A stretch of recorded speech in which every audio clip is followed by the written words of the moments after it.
स्वागत है दोस्तों आप सबका आपके अपने YouTube चैनल में। आज इस वीडियो में हम सब पढ़ेंगे वर्ग और वर्गमूल निकालना। दोस्तों सवाल को सॉल्व करें उससे पहले हम थोड़ा सा समझ लेते हैं कि वर्ग किसको कहते हैं और वर्गमूल किसे कहते हैं। तो पहला हमारा है वर्ग। किसी संख्या को जब उसी संख्या से गुणा करते हैं तो प्राप्त संख्या उस संख्या का वर्ग कहलाती है। उदाहरण के तौर पे देखेंगे, मान लीजिए कोई संख्या है 5 और इसका हम जब 5 से ही गुणा करेंगे तो हमको क्या प्राप्त होगा, 5 पचे 25। तो ये जो 25 है ये 5 का वर्ग कहलाएगा। जैसे देखिए यहाँ पे क्या दिया है कि किसी संख्या को जब उसी संख्या से गुणा करेंगे, यानी 5 को जब हम 5 से गुणा करते हैं तो प्राप्त संख्या हमको 25 प्राप्त होता है। तो यह 25 जो है 5 का वर्ग कहलाएगा। उसी तरह से एक दूसरा देखिए, मान लीजिए यहाँ पे 6 दिया हुआ है, 6 का वर्ग क्या होगा, तो 6 में हम 6 से गुणा करेंगे तो ये हो जाएगा 36। तो जो 36 हमको प्राप्त होगा ये 6 का वर्ग कहलाएगा। अब दूसरा है दोस्तों, देखते हैं वर्गमूल। वर्गमूल दोस्तों वह संख्या जिसको स्वयं अपने से गुणा करने पर वही संख्या प्राप्त हो उसे उस संख्या का वर्गमूल कहते हैं। उदाहरण के तौर पे देखेंगे हम कि मान लीजिए हमको यहाँ पे 25 दिया गया है और हमसे पूछा जाए कि 25 का वर्गमूल क्या होगा। तो इसको लिखते कैसे हैं, सबसे पहले हम 25 को जो करड़ी में करेंगे ये हो जाएगा करड़ी में 25। अब इसके बाद क्या करना होता है, हमको 25 का गुणनखंड करना होता है। तो हम इसको करड़ी लगाएंगे और लिखेंगे 25 का गुणनखंड क्या होगा, 5 गुणे 5।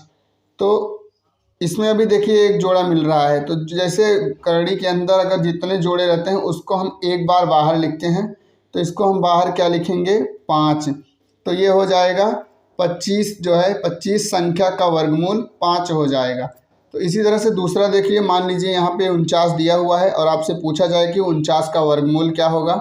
तो हम इसको लिखेंगे करणी में 49 और फिर इसके बाद 49 का गुणनखंड क्या होता है, तो 49 का गुणनखंड होता है 7 गुणे 7, 7 सता 49। अब देखिए ये 2 7 है तो यहाँ पे बाहर एक 7 लिखेंगे, तो ये हमको प्राप्त संख्या जो 7 है ये 49 का वर्गमूल कहलाएगी। अब देखते हैं दोस्तों सवालों को। दोस्तों वर्गमूल से यहाँ पे हमने 4 सवाल लिया है। पहला है कि करणी में 16, दूसरा है 121, तीसरा है करणी में 0.0625 और चौथा है 0.000841। तो दोस्तों यहाँ स्टार्टिंग में हमने एकदम छोटा सा लिया है, इसलिए क्योंकि आपको कॉन्सेप्ट समझ में आए। अगर आप कॉन्सेप्ट समझ जाते हैं तो इसके दी गई संख्या कितनी भी बड़ी रहेगी वो आराम से हल कर सकते हैं। तो पहला हम सवाल को सॉल्व करते हैं। 16 है, 16 का वर्गमूल निकालेंगे तो क्या होगा, तो हम इसका गुणनखंड करेंगे।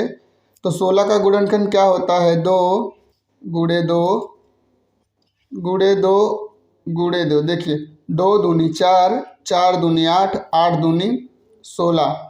अब यहाँ पे देखिए हमको कितना जोड़ा मिल रहा है, तो एक जोड़ा ये मिल रहा है, एक जोड़ा ये मिल रहा है। तो इसको हम करड़ी से जब बाहर करेंगे तो ये हो जाएगा 2 गुणे 2, यानी इसका आंसर क्या आएगा, 2 दूनी 4। तो 16 का वर्गमूल क्या होगा, 4 होगा। ये हमारा आंसर हो जाएगा। दूसरा दिया है 121, उसी तरह से हम 121 का गुणनखंड करेंगे। तो 121 का गुणनखंड क्या होता है, ये 11 गुणे 11, 11 ग्राम में 121 होता है और यहाँ पे हमको जब इसको करड़ी से बाहर करेंगे तो ये हो जाएगा 11। ये इसका आंसर हो जाएगा, यानी 121 का वर्गमूल 11 हो जाएगा। अब देखिए दोस्तों तीसरा सवाल जो दशमलव में दिया हुआ है।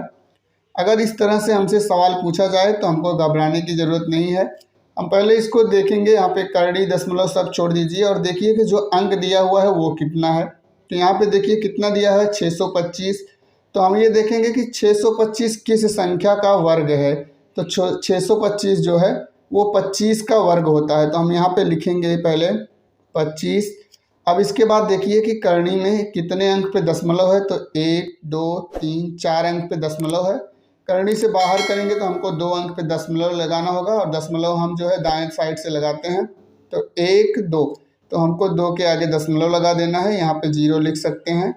तो इसका जो आंसर हो जाएगा वो 0.25, ये हमारा इसका आंसर हो जाएगा। उसी तरह से दूसरा देखिए यह है 0.00841। तो हमको 841 का देखना है कि 841 कौन सी संख्या का वर्ग है।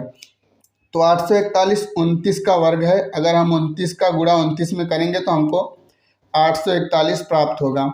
अब देखिए यहाँ पे कितने अंक पे दशमलव है, तो 1 2 3 4 5 6 अंक पे दशमलव है, और हमको करड़ी के बाहर करेंगे तो उसके आधे पे लगाना होता है, यानी 3 अंक पे। और यहाँ पे तो सिर्फ 2 अंक है, तो इसके आगे हम एक जीरो और बढ़ा देंगे और फिर यहाँ दशमलव लगाएंगे और फिर हम यहाँ पे जीरो लिख सकते हैं।